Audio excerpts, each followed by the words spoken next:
Bien, je vous dis bonjour à vous deux, puisque nous ne sommes que trois pour le moment.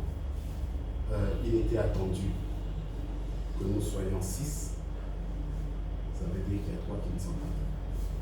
Mais cela ne pose pas de problème puisque c'est un appel volontaire. On avait demandé à tous ceux qui étaient intéressés à participer à cette activité de se manifester. Et donc, 5 se sont manifestés. Mais comme c'est volontaire, ça ne veut pas dire que forcément ils viendront. Déjà, des 5, il y a 2 qui avaient émis des réserves en fonction de leur agenda de travail personnel. Et nous allons donc commencer notre séance de briefing. Briefing parce que c'est une séance au cours de laquelle nous allons partager des informations en rapport avec l'activité que nous allons mener au district sanitaire de Makinikele. Nous avons obtenu à FOCAM la demande du médecin-chef du district sanitaire de Makinikele pour que nous puissions les aider à dynamiser la gestion des médicaments dans cet arrondissement, dans ce district.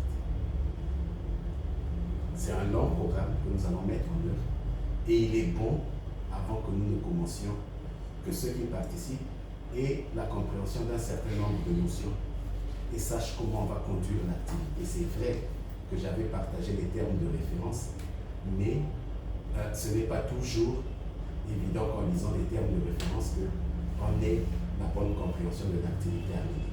Donc, je vous invite à poser toutes les questions, à avoir la meilleure compréhension possible de ce travail que nous allons faire ensemble, mais aussi à ne pas hésiter tout au long de cette période de travail, chaque fois qu'il y a quelque chose de flou, à demander.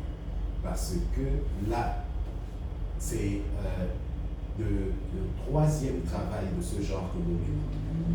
Nous l'avons mené avec l'Armée du Salut en 2023, non, en 2022, l'Armée du Salut en 2022. En 2025, nous l'avons fait avec l'hôpital de référence Raymond Poitiers. Là, en 2026, on le fait avec tout le district sanitaire de Makinikele.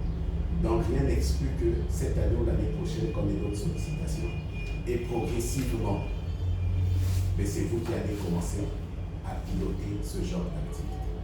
Donc, n'hésitez pas à vraiment poser toutes les questions, à bien comprendre, à bien maîtriser le travail que nous allons faire.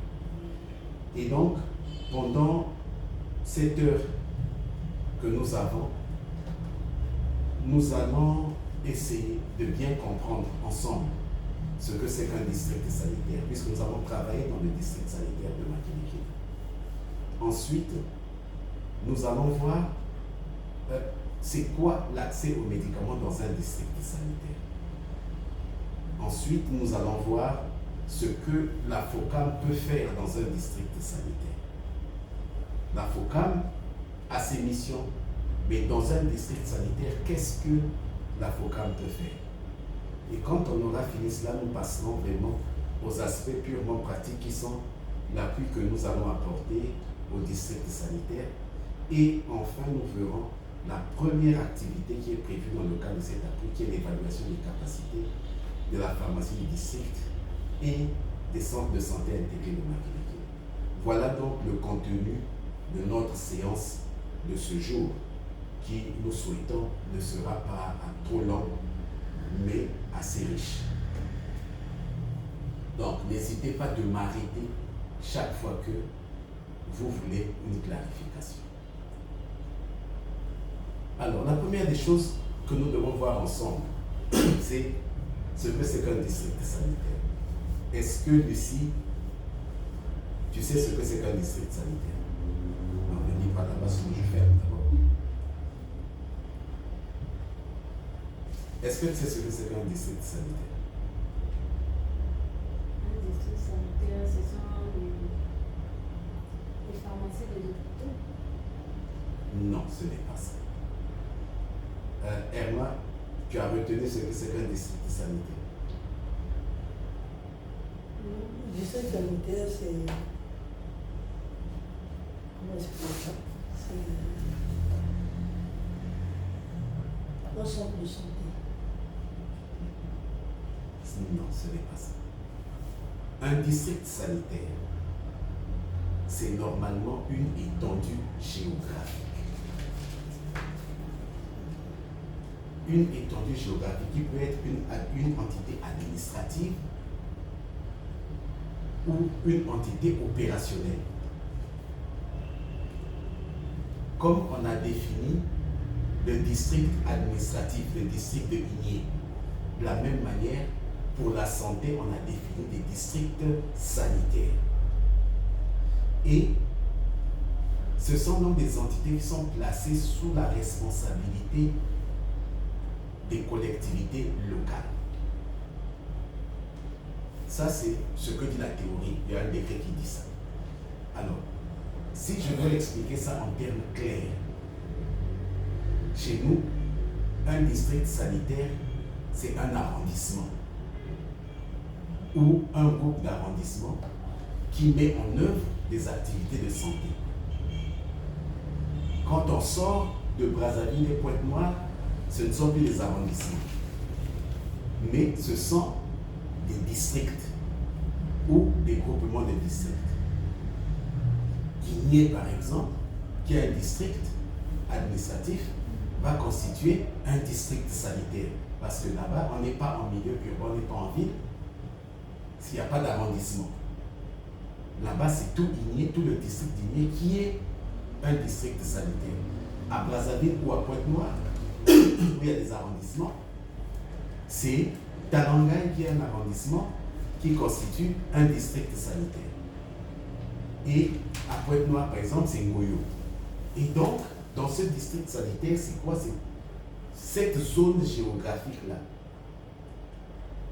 qui réalise un certain nombre d'activités en lien avec les soins de santé.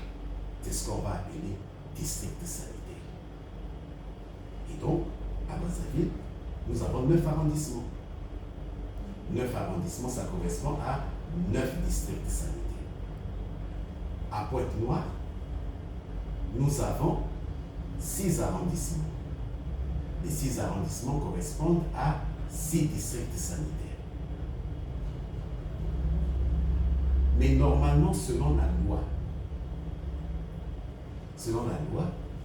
un district sanitaire, il a une quantité de population qu'il doit couvrir. Et ces populations-là, quand c'est dans les villages, un district sanitaire doit couvrir 30 000 à 100 000 habitants. Dès qu'on dépasse 100 000, il faut le diviser en deux, parce que ça devient trop. Et en ville, ça fait 100 000 à 300 000. On a dit que une ville où nous sommes, c'est un arrondissement, c'est un district sanitaire. Mais normalement, on devait regarder si la population de Filou a dépassé 300 000. On doit diviser le Filou maintenant en deux pour en faire 2 districts sanitaires. Ça, c'est ce que dit la loi, mais ce n'est pas encore vraiment appliqué. Autre chose qu'on essaie de regarder aussi, c'est la distance. Si c'est trop grand, ça va être difficile à gérer. C'est pour cela qu'on a dit, un district sanitaire, il doit courir 50 km. Mais quand je dis 50 km, ayez déjà en tête que quand je pars d'ici jusqu'à Igné, ça ne fait que 45 km. Donc, normalement, vous voyez que on pouvait avoir, si on n'était pas à Brazzaville, on pouvait avoir de Brazzaville à Igné un seul district sanitaire. Donc, Wenze, Mungali, Poto, jusqu'à Talanga, tout ça, Kintele, tout ça serait dans le même district sanitaire, si on n'était pas en ville. Donc, dans les villages, c'est comme ça qu'on essaie de remplir. C'est pour ça que vous allez voir, par exemple, tout Dolisie n'a qu'un seul district sanitaire.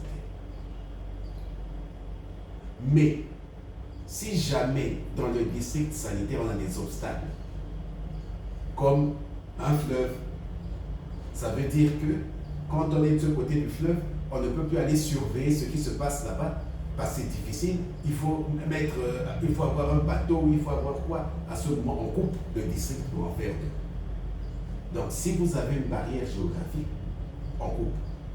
Si aussi vous vous rendez compte que, bon, on a deux districts sanitaires où c'est des populations qui, depuis l'origine, n'aiment pas vivre ensemble, ne cohabitent pas ensemble et tout, il ne faut pas les garder dans le même district sanitaire.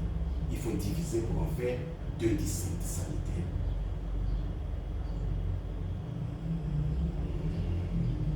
Est-ce que c'est clair pour vous deux, la notion de district sanitaire? C'est-à-dire une zone géographique où on peut mener des activités de santé. Mais on a prévu quand même des limites.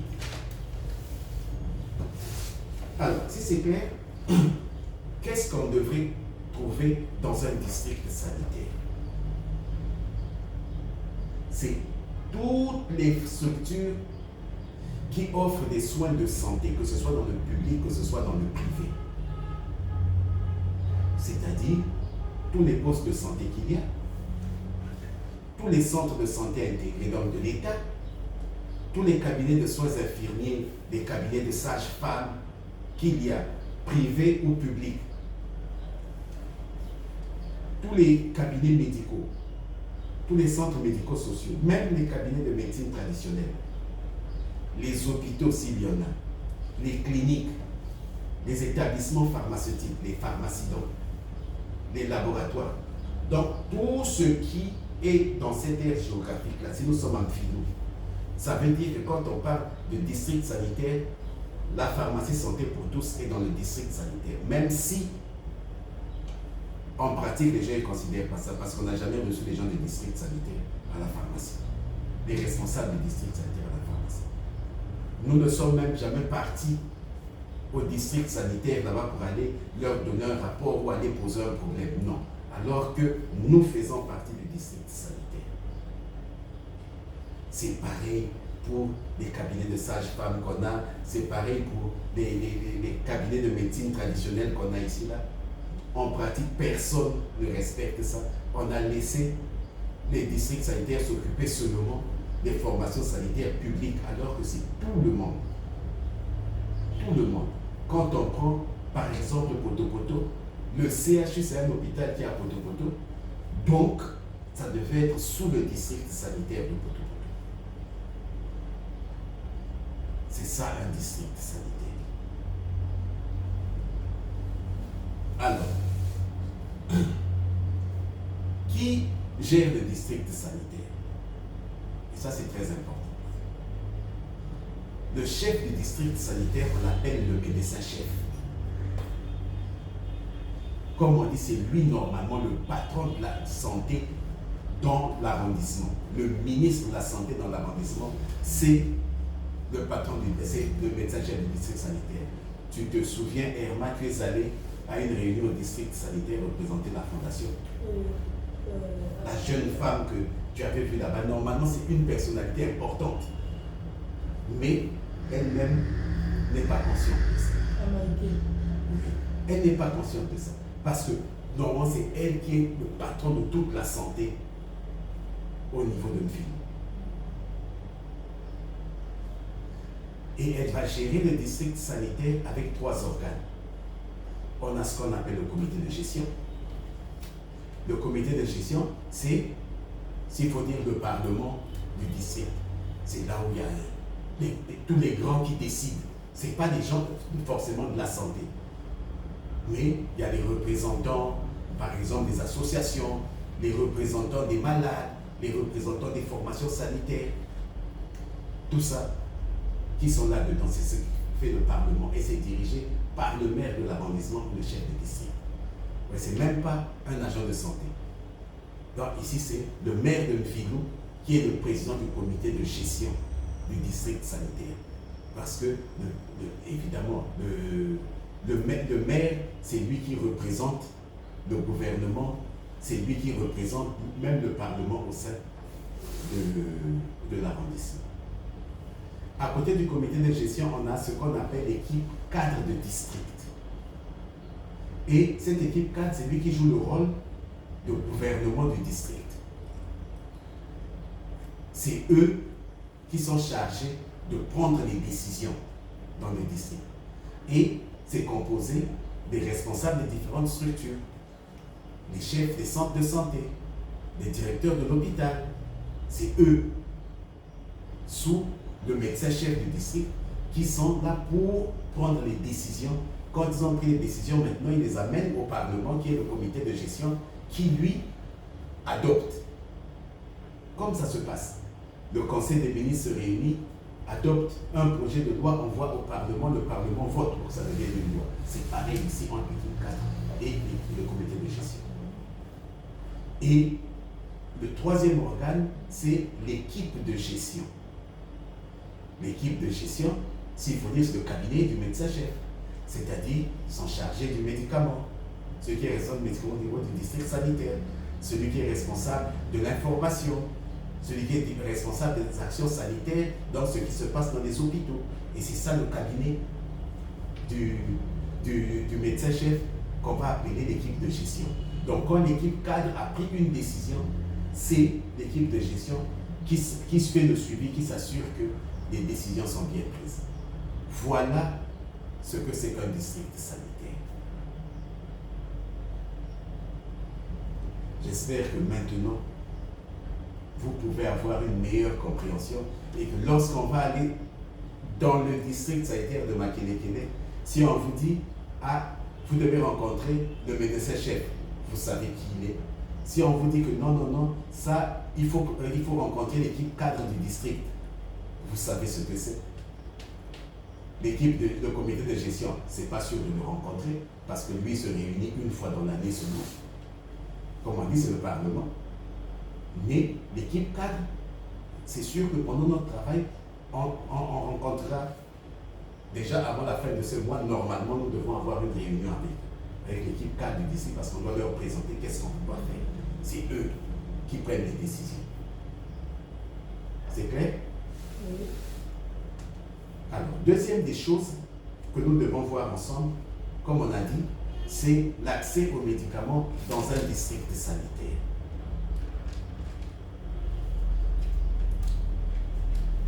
On vous a dit le district sanitaire, c'est l'aire géographique dans lequel on offre des services de santé. Or, je peux dire qu'on ne peut pas avoir des services de santé. Vous le connaissez, vous l'avez appris à l'école, toi tu l'as appris depuis que tu es à la FOCAM, il n'y a pas de service de santé sans médicaments.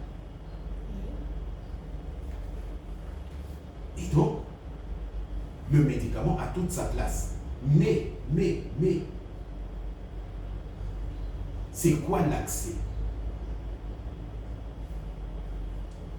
Normalement, Herman, tu devrais pouvoir répondre sans difficulté.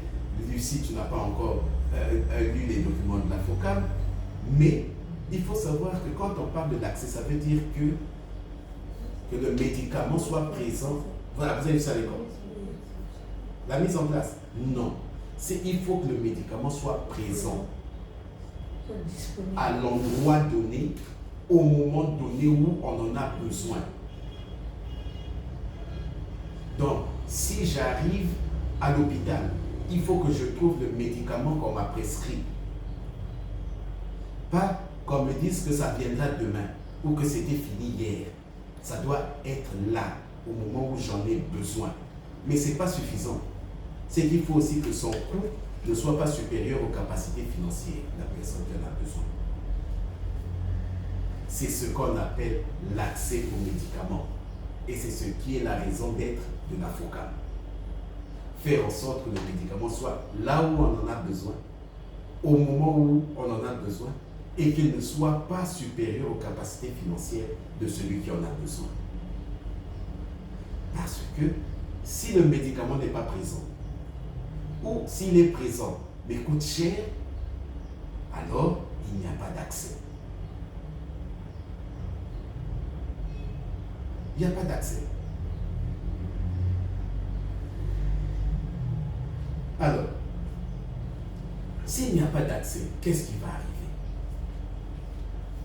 C'est que les soins qu'on va administrer dans le centre de santé ou à l'hôpital, ou même à domicile, parce qu'on t'a prescrit, tu repars à la maison, ça va être des soins de mauvaise qualité, parce que on a fait le diagnostic, on t'a prescrit le médicament, mais tu ne l'as pas trouvé.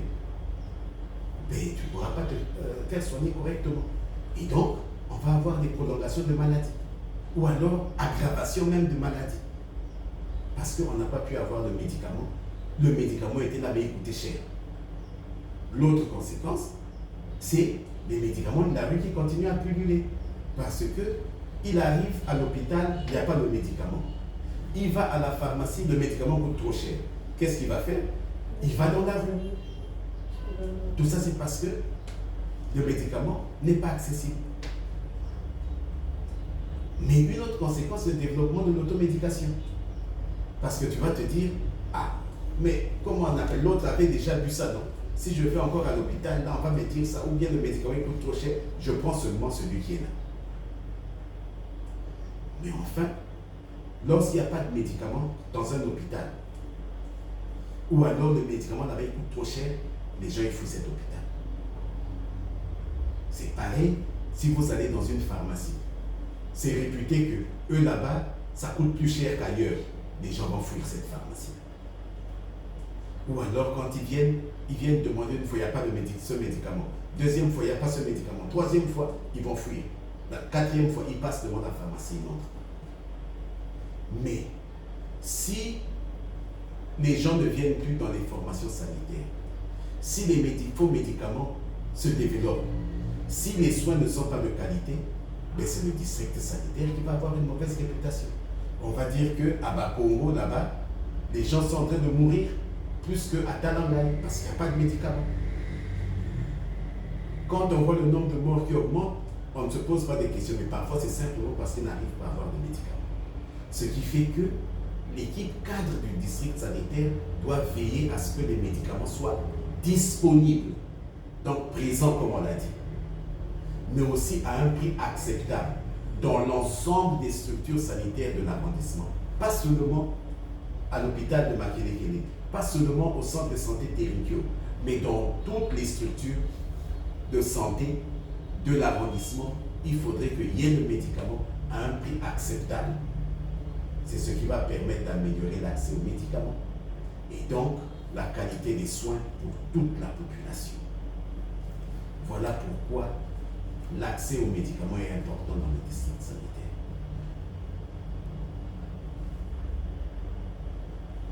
Alors, qu'est-ce que nous, FOCAM, on peut faire dans un district sanitaire?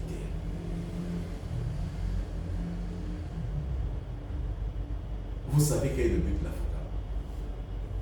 C'est de permettre à chaque citoyen de disposer des médicaments dont il a besoin, où qu'il se trouve, et sans que cela l'appauvrisse. C'est ce qu'on a vu là-bas. L'accès aux médicaments dans un district sanitaire. Donc, on pourrait dire que notre but à nous, c'est ce que doit faire le district sanitaire en termes de médicaments. Et donc, dans un district sanitaire, nous devons contribuer à l'amélioration de la gestion des médicaments. Mais pas n'importe où, dans les structures autorisées. Parce qu'on ne va pas aller améliorer la gestion des médicaments chez les Banamangana. Nous, c'est dans les structures autorisées qu'on a listé un peu plus haut, c'est-à-dire les cliniques, les cabinets médicaux, les cabinets de soins infirmiers, les pharmacies, les hôpitaux.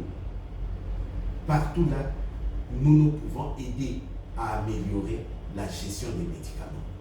Mais ce que nous apportons en plus en tant que FOCAM, c'est la promotion du médicament générique le moins cher. Donc nous pouvons les aider à mieux gérer avec les médicaments génériques le moins cher, parce que pour nous, l'utilisation de médicaments génériques le moins cher permet d'augmenter les stocks de médicaments disponibles et de réduire substantiellement les coûts des soins de santé pour les populations. Ça veut simplement dire que si l'hôpital a un budget de 1 million pour les médicaments, nous pouvons les aider à avoir plus de médicaments avec le même montant. Parce que eux, si ils n'utilisent pas le médicament générique le moins cher, ils vont aller acheter parfois des médicaments qui coûtent 1000 francs. Ça leur donnera 100 000 médicaments. Non, ça leur donne 100 médicaments. Mais nous, on peut les aider, au lieu d'acheter à 1000 francs, de trouver les mêmes médicaments de qualité qu'ils vont plutôt acheter à 500 francs. Donc, au lieu d'avoir 100 médicaments, ils auront maintenant 200 médicaments, le double. Ce qui est très avantageux pour la formation sanitaire. Mais aussi, s'ils achètent à 1000 francs, ils vont certainement revendre à 1500. Mais nous, si on les aide à acheter à 500, ils vont peut-être revendre à 750. Et donc, vous voyez que pour la population, le prix du médicament est passé de 1500 à 750 et ça permet de résoudre les problèmes d'accès aux médicaments. Voilà le gros travail que la FOCAM peut faire dans un district sanitaire. Alors, comment la FOCAM peut le faire? C'est d'abord en cherchant à connaître quels sont les facteurs qui sont responsables du faible accès des populations aux médicaments dans les districts sanitaires. Est-ce que dans le district, les gens prennent du médicament? On fait une évaluation. Sinon pas, pourquoi ils n'ont pas les médicaments? Ça, c'est des choses que la FOCAM peut faire. La deuxième des choses, c'est que la FOCAM peut aider à mettre en place des outils et des procédures pour une bonne gestion des médicaments. Qu'ils sachent comment on commande les médicaments, comment déterminer la quantité nécessaire pour la commande. Ils doivent apprendre cela. La troisième des choses, c'est que la FOCAM peut aider à mettre en place un système d'approvisionnement en médicaments interne au district. Comment faire en sorte que toutes les formations du district aient toujours du médicament, qu'ils puissent être approvisionnés. Au lieu qu'à Terinque, il y en a beaucoup, à Ngassa Mayoma, il n'y en a pas beaucoup, et tout, alors que c'est le même district, on peut dire la même population, celle de Makelekele. Et ça, nous pouvons travailler à ça. Nous pouvons aussi former le personnel à bien prescrire les médicaments, à bien gérer les médicaments et à bien dispenser les médicaments. Et enfin, nous pouvons faire la promotion du médicament générique le moins cher. C'est ce qui est notre dada auprès des décideurs, des partenaires, des professionnels de santé et des populations. Voilà ce que la FOCAM peut faire dans un district. Et c'est sur cette base justement que le district sanitaire de Makelekele nous a contactés. Ils nous ont contactés par courrier le 18 février. Mais eux, quand ils nous ont écrit, ils voulaient qu'on aille renforcer seulement la pharmacie du district sanitaire. Mais nous trouvons que renforcer la pharmacie du district sanitaire seul ne suffit pas, ça n'apporte rien. Parce que le district, son rôle, la pharmacie du district, son rôle normalement, c'est de vendre les médicaments aux formations sanitaires. Mais si au niveau des formations sanitaires, on gère mal, ça sert à quoi d'améliorer la gestion au niveau du district sanitaire? C'est pour cela que nous avons proposé de réorienter cette demande-là pour un appui à la dynamisation de la gestion des médicaments dans tout l'arrondissement Makelekele. Pourquoi? Parce que nous voulons améliorer la disponibilité et l'accessibilité des médicaments dans tout le district sanitaire de Makelekele. Parce qu'on se dit que s'ils ont de médicaments, il y aura peut-être moins de morts dans le district de Makelekele, dans l'arrondissement de Makelekele. Et donc, nous leur avons proposé, et c'est le travail que la FOCAM va faire, non? Nous leur avons proposé 6 choses à faire. La première des choses, c'est faire l'état des lieux de la situation du médicament dans le district sanitaire de Makelekele. Souvenez-vous, on a dit qu'on peut rechercher des facteurs qui font qu'il n'y ait pas un bon accès. C'est ça, la première des choses qu'on peut faire. La deuxième des choses, c'est qu'on peut leur proposer des choses, des actions à mener pour améliorer les infrastructures des pharmacies.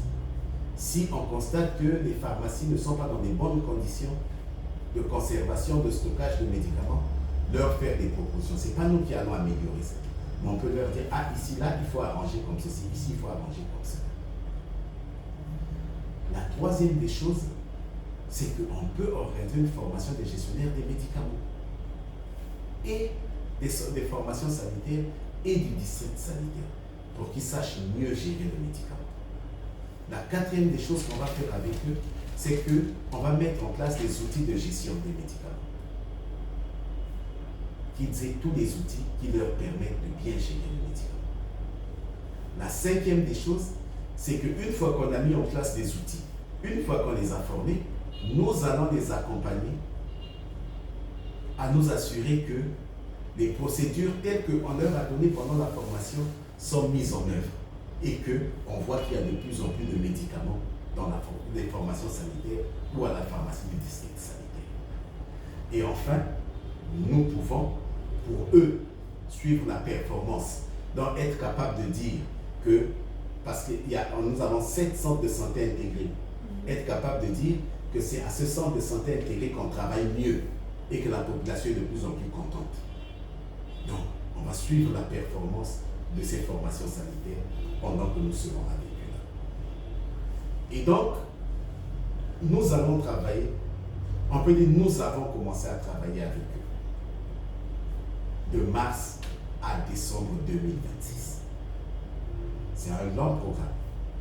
Mais au cours de ces 9 mois, nous allons mettre en œuvre tout ce que je venais de dire. Et un chronogramme qui a été fait.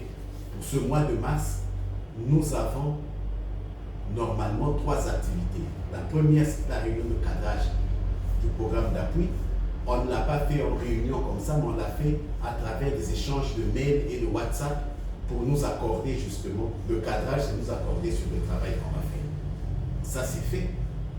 Nous allons avoir l'évaluation de la situation du médicament dans le district sanitaire. On va revenir là-dessus tout à l'heure. Et après cette évaluation, on va avoir une réunion de validation de cette situation. Voilà le travail que nous allons faire au cours de ce mois de mars.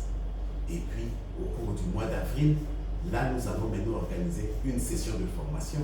Nous allons produire les outils et nous allons faire ce qu'on appelle l'évaluation des besoins en médicaments pour le district sanitaire de Makelekele, qui est une étape importante. Si on a ça déjà, on aura fait la moitié du travail qui est attendu de nous. Et puis, au mois de juin, on aura d'autres activités, ainsi de suite, jusqu'à la fin du mois de décembre. Alors, quand on aura atteint le mois de décembre, pour qu'on dise que nous avons bien travaillé, ça c'est ce qu'il faut vraiment que vous reteniez, il faudrait que la pharmacie du district sanitaire puisse être capable d'assurer l'approvisionnement des formations sanitaires. C'est-à-dire qu'un centre de santé de Makelekele a besoin de médicaments, va au district sanitaire, n'a plus besoin d'aller dans une officine, n'a plus besoin d'aller derrière chez les Banananganga, n'a même plus besoin d'aller à la CAMEX, mais directement ils vont à leur district sanitaire, ils trouvent les médicaments dont ils ont besoin. Si on a ça se passe comme ça veut dire que nous avons atteint notre premier résultat. Oui, y compris aussi les centres de santé qui sont aux alentours. Oui, à Makelekele. Deuxième des choses, c'est que ces formations sanitaires puissent répondre aux besoins des populations en médicaments essentiels. Ça veut dire que quand quelqu'un part de chez lui, il vient au centre de santé, qu'il soit sûr qu'il va trouver le médicament dont il a besoin. Parce que le médicament est là et il coûte moins cher. Et troisièmement, que le district sanitaire peut maintenant lui-même, nous allons superviser avec eux pendant presque 6 mois. Mais au bout de 6 mois, qu'ils soient capables eux-mêmes maintenant de superviser. À ce moment-là, hop, nous on peut partir. Voilà les 3 résultats que nous devons atteindre à la fin du mois de décembre. Si ce n'est pas atteint, ça veut dire qu'il y a quelque chose qui n'a pas marché. Soit que nous n'avons pas été capables, soit qu'eux n'ont pas voulu participer. Voilà ce qui est attendu de nous d'ici décembre. Et je compte sur vous pour que nous puissions atteindre ces résultats. Si on atteint ces résultats, ça va donner beaucoup plus de crédibilité à la FOCAM Et certainement que d'autres districts sanitaires seront intéressés. Et que peut-être en 2027, on aura fini avec Makelekele, mais on sera maintenant peut-être à Talangay. Voilà. Alors, pour terminer, j'ai dit que ce mois-ci, nous avions essentiellement une activité à mener, c'est l'évaluation de la situation du médicament dans le district sanitaire de Makelekele. C'est pour pouvoir faire un état de lieu sur les infrastructures, sur le niveau de réalisation des activités pharmaceutiques et sur les ressources humaines qui sont disponibles là-bas. Est-ce qu'ils ont des gens pour gérer le médicament? S'ils n'ont pas des gens, même si vous mettez le médicament, c'est ça. Si les infrastructures ne sont pas bonnes, vous mettez du bon médicament, ça va se gaspiller là. Le niveau de réalisation des activités pharmaceutiques, c'est de voir comment ils gèrent, comment ils commandent, est-ce qu'ils savent. Et si ça ne va pas, c'est ça qui va justifier la formation qu'on devra leur faire au mois d'avril 2026. Alors, comment on va réaliser alors cette évaluation? La semaine prochaine, toute la semaine prochaine, nous allons visiter les centres de santé intégrés publics de Makelekele. Il y en a 7. Plus le district sanitaire, ça va faire 8. Y compris Raymond Poitiers. Non. Pas Raymond Poitiers. Raymond Poitiers, on a déjà travaillé. Et dans chaque formation sanitaire, nous aurons des entretiens avec les responsables de la formation sanitaire et le personnel de la pharmacie pour comprendre comment ils gèrent le médicament, comment les choses se passent. Nous allons faire de l'observation, voir nous-mêmes. Est-ce que quand on dit fiche de stock, ils ont des fiches de stock? Quand on dit registre des entrées, est-ce qu'ils ont des registres des entrées? Est-ce que c'est bien tenu? Ça, c'est... Parce qu'ils vont nous dire on en a, mais on ira voir nous-mêmes pour nous assurer qu'il y en a. Et tout ça, on va le faire sur la base d'un formulaire de collecte de données, à l'image de ce que nous avions. Mais ça, c'est beaucoup plus gros, hein, à l'image de ce que nous avions quand nous sommes partis la semaine dernière à Montgali. D'abord, on allait seulement pour voir l'infrastructure, mais là, on regarde tout. Et quand on aura fini toute la semaine prochaine, nous allons exploiter les données. Tout ce qu'on a pris là, on va exploiter les données. Ça, je vais me taper ce boulot-là. On va élaborer un rapport de situation et on va faire des propositions. Et quand on a fini de faire ça, donc la semaine qui suit, en fin de semaine, on ira présenter ces résultats et les propositions à l'équipe cadre du district. Voilà donc le travail que nous avons à faire sur ce mois. Et il y a un chronogramme aussi qui a déjà été établi avec une répartition en fonction des formations sanitaires. Donc, nous, on considère qu'on a démarré le 10 avec la préparation des outils, y compris ce qu'on fait là. Il fallait préparer ça. Normalement, c'est demain qu'on devait avoir briefing avec notre briefing interne. Mais j'ai préféré rapprocher ça au jeudi parce que le vendredi, c'est souvent une journée compliquée, puis ça finit. On finit tôt, notamment ici au niveau de l'avocat. Et le lundi, alors, on va commencer. Le lundi, on ira visiter le district sanitaire qui se trouve dans l'enceinte de l'hôpital de Makelekele. On a déjà été là-bas, Herman. C'est là-bas qu'on va repartir, c'est par là-bas qu'on va commencer. Quand on était là-bas, on avait regardé comme ça, mais maintenant on va aller avec le formulaire. On va avoir, et ça, il faut retenir 3 exemplaires du formulaire. On va même pouvoir 4, un pour eux, c'est pas mal. Vous aurez chacun le formulaire, moi aussi le formulaire. Parce que, en même temps, vous observez, en même temps, vous apprenez. Comme ce qu'on devait faire à la clinique. Oui. Donc, on s'entretient, on pose des questions, vous notez, ça peut servir ces cahiers-là, vous notez ce que vous entendez là-bas, ce que vous entendez. demandé toutes les informations au niveau du district le premier jour.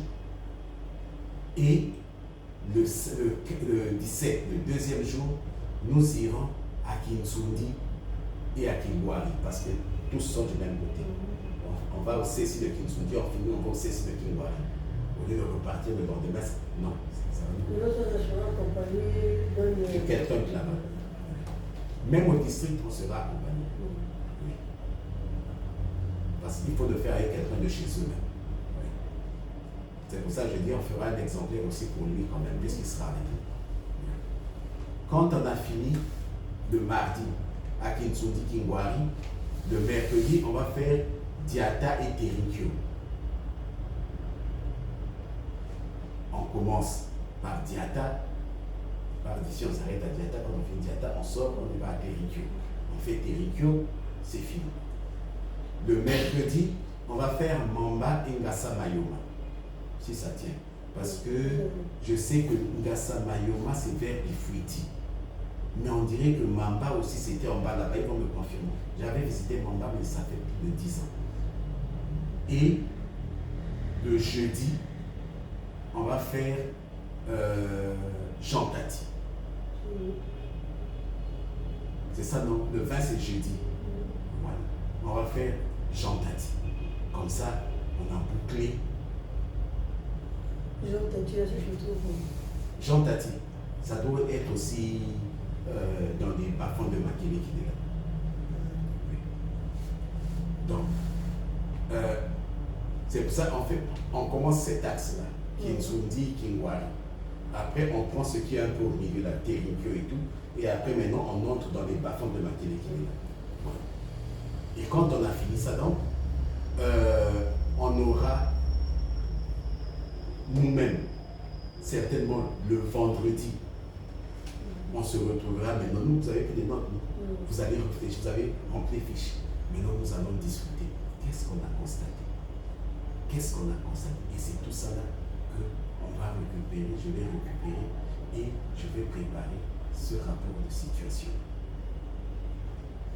Je vais le préparer, mais ça sera notre rapport à nous.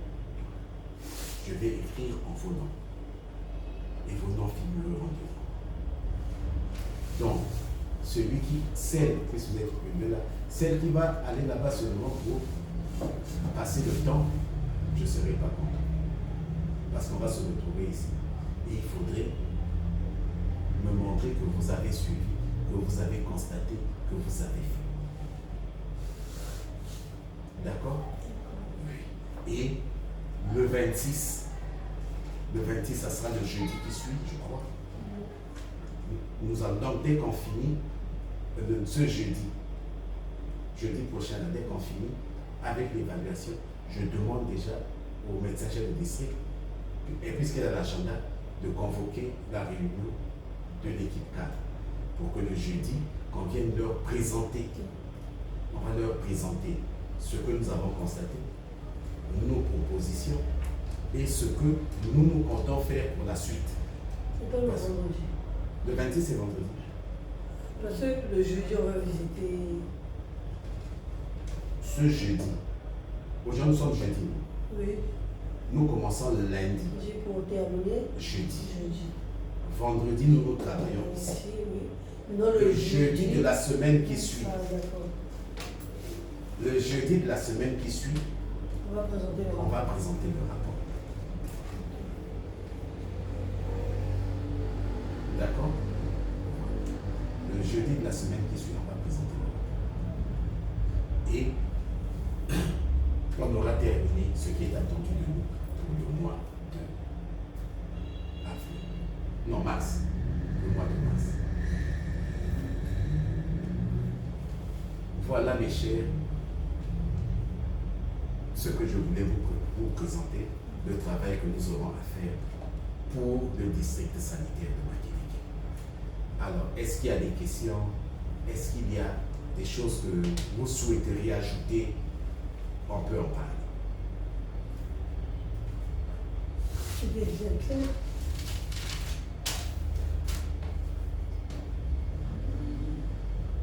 Il y a des questions? C'est clair et visible. Première question que j'ai attendue, je me suis dit, mais moi, comment je vais faire avec le travail? C'est même ça. Ah, mais tu n'as pas posé. Tu n'as pas posé. Comme c'est vous-même le chef, je n'ai pas peur. Tu n'as pas peur? Ah bon? Non. Tu vas être permissionnaire pour toute la semaine prochaine.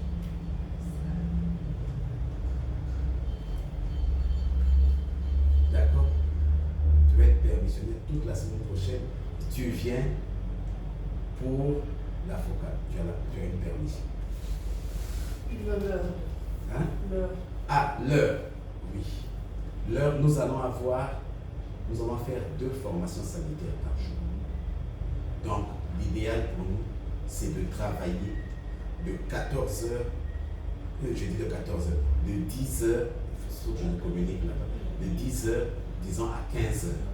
C'est-à-dire 2 heures par formation sanitaire. On travaille de 10 heures à 12 heures, on prend le temps de nous déplacer, d'aller vers une autre formation sanitaire. On commencera peut-être, si ce n'est pas trop éloigné, vers 12h30 pour finir à 14h30. Si on commence à 13h, on est en retard, on finit à 15h. C'est pour cela qu'il faudrait que le médecin-chef informe régulièrement les formations sanitaires de nous attendre. Je ne veux pas, je n'ai jamais aimé aller faire un travail dans une formation sanitaire à 8 heures. Parce que les prioritaires, c'est les malades. Ils doivent recevoir leurs malades. Donc, généralement, la preuve, tu as vu partout où on est allé, je dis toujours 11 heures. Comme ça, ils ont fini leur travail, on est plus libre. Mais là, comme nous allons faire 2 formations sanitaires, si on commence à 11 heures, on ne pourra pas faire les 2. Donc, nous allons, demain je vais le rappeler au médecin-chef, nous allons travailler de 10 heures à 15 heures. Ça, c'est le temps qu'on a mis, de 10 heures à 15 heures pour, comment on appelle, pour pouvoir tout régler. La chose la plus facile, au moins pour déjà marquer les clés, qui est le premier point, la chose la plus facile pour vous deux, c'est qu'on se retrouve ici, là, et qu'on démarre, disons, autour de 9h45, 9h30, entre 9h30 et 9h45, qu'on puisse partir d'ici pour Makele Kele. Parce que 15 minutes, ça va être juste aussi pour Makele Kele. Mais c'est bien que vous soyez là au plus tard 9h30. Ok. Vous soyez là au plus tard 9h30, comme ça on peut rouler 15-20 minutes, même si on arrive, comme c'est bien Makele Kele, le lundi il n'y aura que le district. Même si on arrive à 10h15, c'est pas trop mauvais. C'est le premier jour. Et puis, la suite, maintenant, on essaiera de caler. Si on nous dit que c'est trop tard, on va ajuster. Si on nous dit que c'est trop tôt, on va ajuster aussi. D'autres questions? Non? D'accord. Donc, s'il n'y a pas d'autres questions, nous allons mettre un terme ici à notre briefing en considérant que maintenant, vous savez où on va aller, vous savez ce qu'on va faire et vous savez ce qui est attendu de vous. Ok. C'est bon?